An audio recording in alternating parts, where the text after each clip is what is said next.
ఇంతకీ నా దగ్గర తీసుకున్న డబ్బులు టైంకి ఇస్తావు కదా? అయ్యయ్యా, టైం కంటే ముందే ఇస్తాను వదినా. ఇవ్వకపోతే నా గురించి నీకు బాగా తెలుసు కదా. మీకు మాట ఇచ్చాను కదా వదినా, కట్టుబడి ఉంటాను. సరే, వస్తా మరి. పచ్చళ్ళు ఏమన్నా తీసుకెళ్తారా అమ్మా? మా ఇంట్లో కుక్కలు కూడా ఆ పచ్చడి తినవు.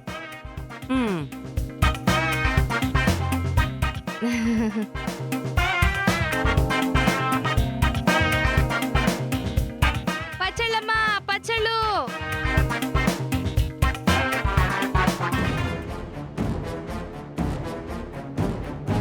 పాప చాలా ప్రమాదంలో ఉంది. సర్జరీ తప్ప వేరే మార్గం లేదు. అది కూడా కొంచెం రిస్క్ తో కూడుకున్న సర్జరీ. దాదాపు 50 లక్షలు అవుతుంది. పాప ప్రాణం సర్జరీతో డిపెండ్ అయ్యింది. కాంప్రమైజ్ అవ్వలేము. మీరు ఆలస్యం చేయకండి. ఎంత త్వరగా చేస్తే పాప అంత సేఫ్ గా బయటపడుతుంది.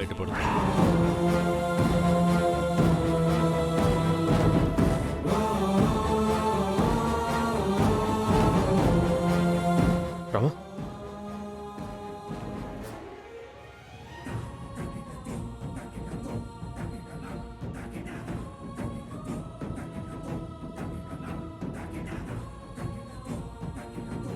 పాపకి ఎలా ఉంది? డాక్టర్ ఏం చెప్పారు?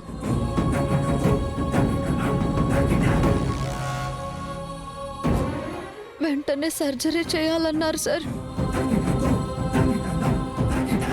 డిలే చేస్తే పాప ప్రాణాలకే ప్రమాదం అంటున్నారు.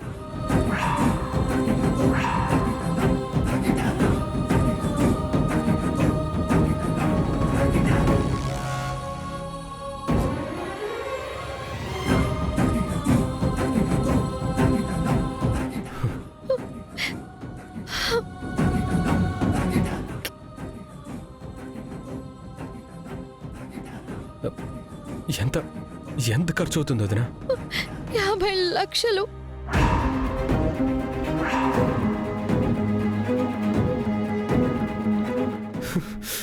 రే ప్రశాంత్,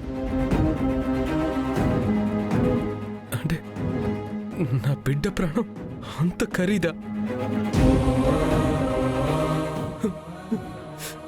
ప్రశాంత్ ఊరుకోరా. ఎందుకన్నయ్య ఇంత చిన్న వయసులో తనకంత కష్టం?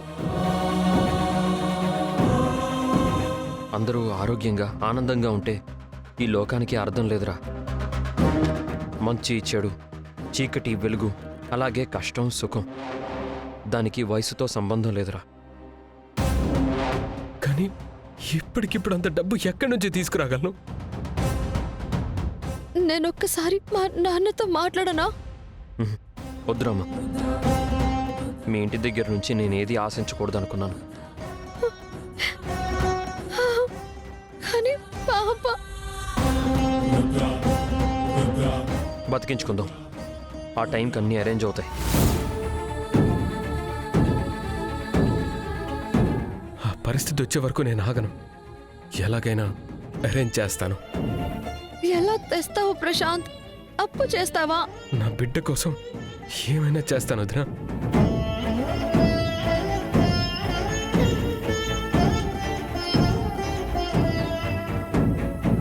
ఇప్పటికీ ఇది ఉంచు వదినా, ఇంకా తెస్తాను.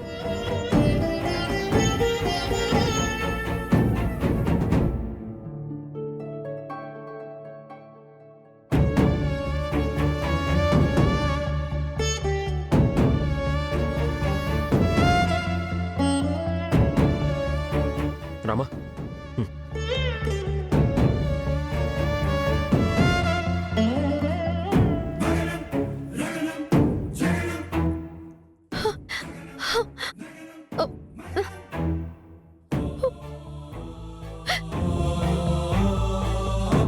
ఇవన్నీ కలిపిన 15 లక్షలు కూడా రావు సార్. ఇంకా 35 లక్షలు కావాలి. ఎవరిస్తారు మనకి?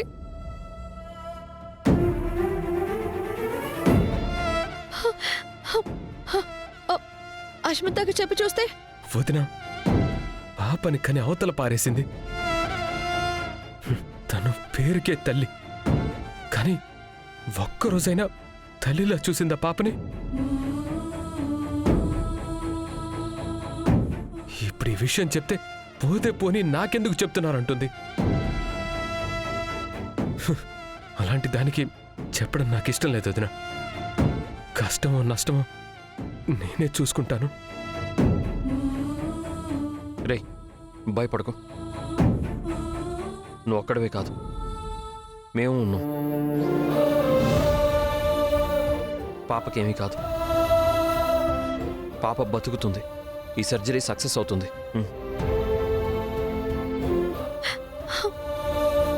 ఎలాగైనా పాపని కాపాడాలి. నిన్ను మేం బతికించుకుంటామమ్మా. నువ్వు నవ్వుతో పరుగు తీసే రోజు వస్తుందమ్మా. ఆ రోజు కోసం మేమందరం ఎదురు చూస్తున్నాం.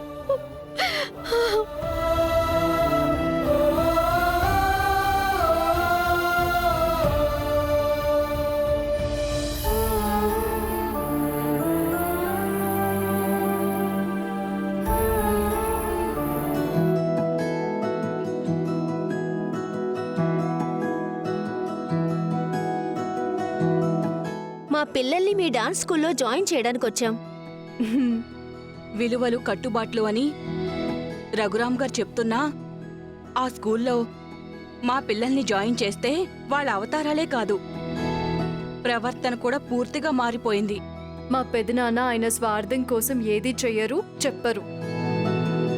నేటి పిల్లలే రేపటి పౌరులు అని బలంగా నమ్ముతారు. వీళ్ల భవిష్యత్తు కోసమే ఈ నాట్య కళని ఏర్పాటు చేశారు.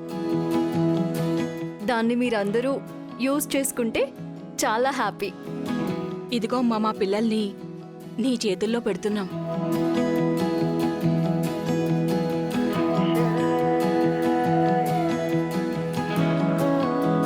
నీకు నేర్పిస్తాను, చక్కగా నేర్చుకోవాలి. చూడు, రేపటి నుంచి ఇలాంటి బట్టలు ఎవరూ వేసుకురాకండి. ఓకే అక్క. అక్క, హర్షితని తీసుకొచ్చాను. తన పేరు హర్షిత. డాన్స్ చాలా బాగా చేస్తుంది. ఆ స్కూల్ నుండి తీసుకొచ్చేసాను. హాయ్ హర్షిత. హాయ్ అక్క.